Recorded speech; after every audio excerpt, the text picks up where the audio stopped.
tous! Aujourd'hui on s'intéresse à une merveilleuse représentante de l'art déco avec la peintre polonaise Tamara de Lempicka. Tamara de Lempicka grandit dans la haute société de Saint-Pétersbourg, à l'abri du besoin. Du moins jusqu'à ce que n'explose la révolution d'octobre qui la pousse, elle et son mari, à fuir la Russie pour aller se réfugier à Paris. Là, son époux, très fier de son statut de noble, refuse de s'abaisser à travailler, tandis qu'elle, de son côté, décide de prendre sa vie en main. Elle gagnera sa croûte en peignant des toiles. Elle se forme alors auprès de maîtres qui auront une influence capitale sur son œuvre.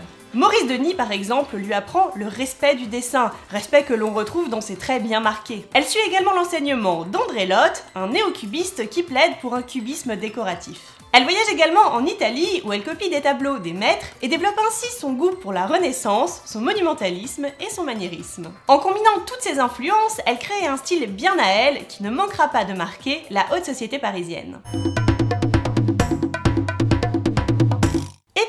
Ses origines bourgeoises, il n'est pas étonnant que Tamara de Lempicka se soit rapidement intégrée à la société mondaine des intellectuels et artistes parisiens. Si son style est unique dans son aspect sculptural, son dessin ferme et ses couleurs franches, c'est bien la personnalité de Tamara de Lempicka qui la mènera au succès. Elle est la pote d'André Gide, de Georges Braque et elle se mêle peu à peu à leur vie de bohème. Vie de bohème qui inspirera d'ailleurs de nombreux tableaux. Elle peint par exemple beaucoup de nus dont elle trouvera les modèles dans la rue ou lors de nuits licencieuses. Elle montre d'ailleurs au salon d'automne un tableau représentant des femmes surprises dans un moment d'abandon. Son goût prononcé pour le nu et sa tendance à déformer les anatomies lui vaut le surnom d'Ingre perverse, en référence au peintre de la Grande Odalisque qui aimait rajouter une ou deux vertèbres à droite à gauche pour rendre les chutes de reins plus vertigineuses. Elle laisse ainsi derrière elle l'image d'une femme garçonne incarnée dans ce bel autoportrait.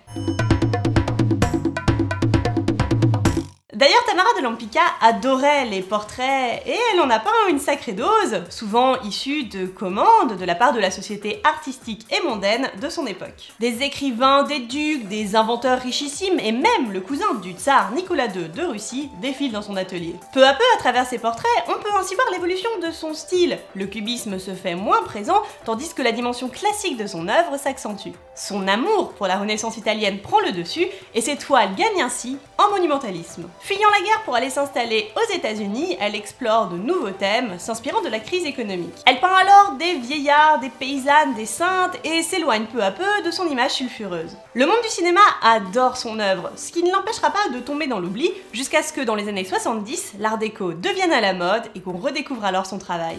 Et voilà qui devrait vous aider à mieux reconnaître et comprendre l'œuvre de Tamara de Lempicka. Si la vidéo vous a plu, n'hésitez pas à la partager, à la liker, à vous abonner et même à laisser un commentaire soyeux. Et si vous souhaitez me soutenir, j'ai toujours ma page Tipeee. En attendant, voici les résultats du quiz de la vidéo sur Hopper.